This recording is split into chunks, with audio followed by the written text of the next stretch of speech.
स्नेहा का सपना था कि उसे कोई बहुत ज्यादा समझदार और स्मार्ट पढ़ा लिखा लड़का मिले, लेकिन कहते हैं ना, जो भाग्य में होता है होता वही है।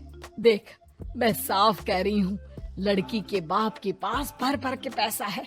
अरे एक बार लड़की ने तुझे पसंद कर लिया तो समझ के पैसे की तो नदियाँ भर जाएंगी, लेकिन फिर भी तेरी प्यास नहीं बुझेगी बेटा।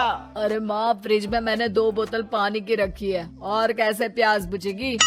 अरे 5वीं फेल, मैं बात कर रही हूँ पैसों की प्यास की। तू गवाह नहीं समझेगा इस बात को। बस तुझसे लोगों की नौकरी करवा लो। वो क्या है ना आशीष की माँ, वो सीधा है, और जिसे तू लोगों की नौकरी बोल रही है ना, वो आशीष का प्यार है अपने लोगों के लिए, जिनसे वो प्यार करता है या जिनसे जुड़ा हुआ है वो। अरे जमाना नहीं रहा वो। अरे आज की डेट में तो ना बेटा माँ का है, ना ही पति पत्नी का। कैसी बात कर रही है माँ? चाहे दुनिया यहाँ की वहाँ क्यों ना हो जाए, मैं आपके बिना नहीं रह सकता, ना ही मैं आपको कभी धोखा दे सकता हूँ। अरे हाँ, ठीक है ठीक है। देख, लड़की को पढ़ा लिखा लड़का चाहिए तो वहाँ चुप रहना। जबान खोलेगा तो पता चल जाएगा कि 5वीं पास है। अरे तो पढ़ा देती ना आगे। माना सौतेली माँ हो, लेकिन दहेज की लालच तो अपने बेटे जैसी ही रख रही हो।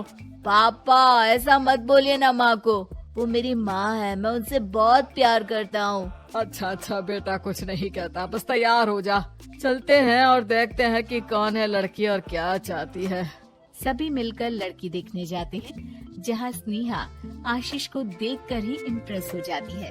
वाह, कितना हैंडसम है, काश इससे मेरी शादी हो जाती, लेकिन पता नहीं कितना पढ़ा लिखा है। स्नेहा, लड़का बहुत अच्छा है, बेचारी की माँ दूसरी है, लेकिन देख रही है ना, हीरा भी इतना चमकीला नहीं होगा जितना कि ये।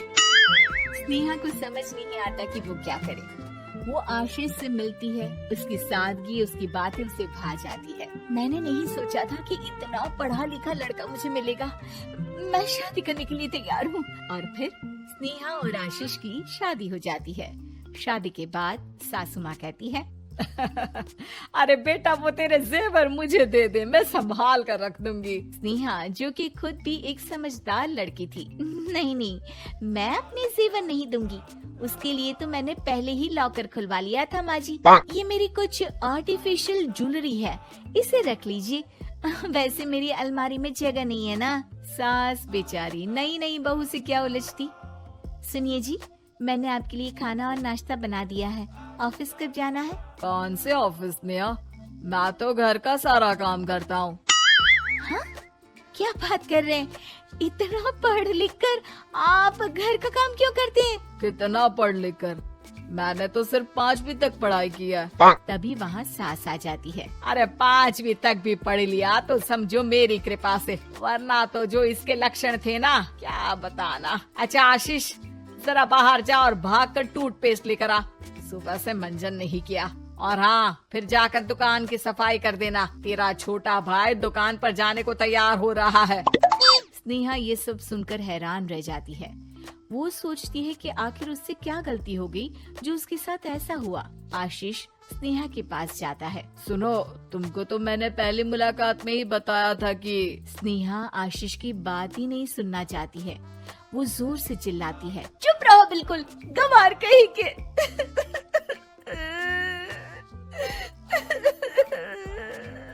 कितना बड़ा धोखा हो गया मेरे साथ, अब मैं इस घर में नहीं रह सकती।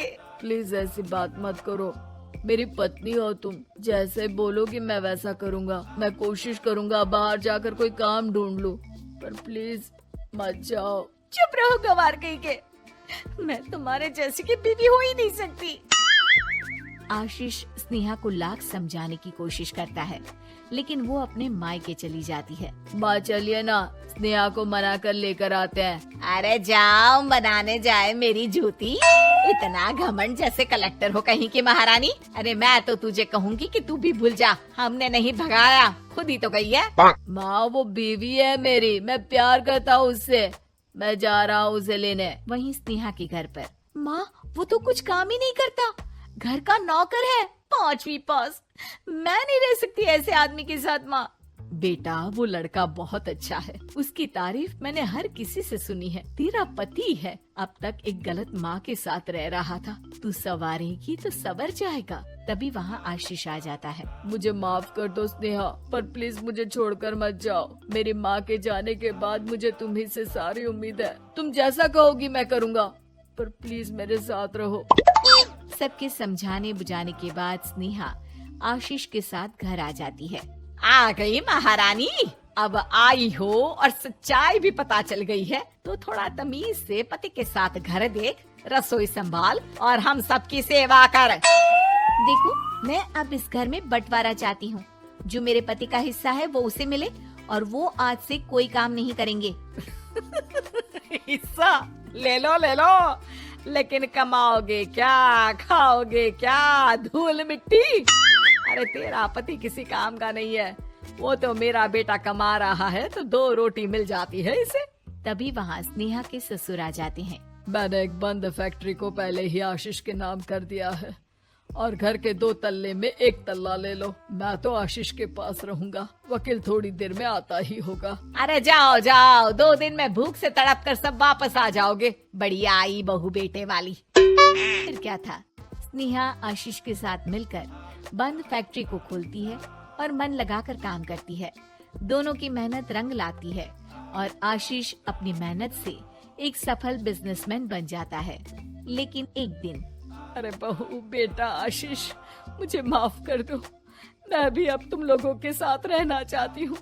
इस कमबख्त ने तो दुकान का बेड़ा गर्क कर दिया। वो तो आशीष था जो सारा दुकान का काम संभालता था। बेटा हमारे पास तो अब खाने को भी नहीं बचा। माँ जी, इसे कर्म के फल कहते हैं। खैर, खाना है तो आपको और आपके बेटे को काम करना पड़ेगा, समझी? हे भगवान, अब ये दिन आ गए हैं कि बहू के साथ रहने के लिए मुझे काम करना पड़ेगा। बेटा आशीष, तू ही समझाना अपनी बीवी को। पता है ना मैंने तुझे कितने प्यार से पाला है। हाँ माँ, वो तो ऐसे ही बोल रही है आपको।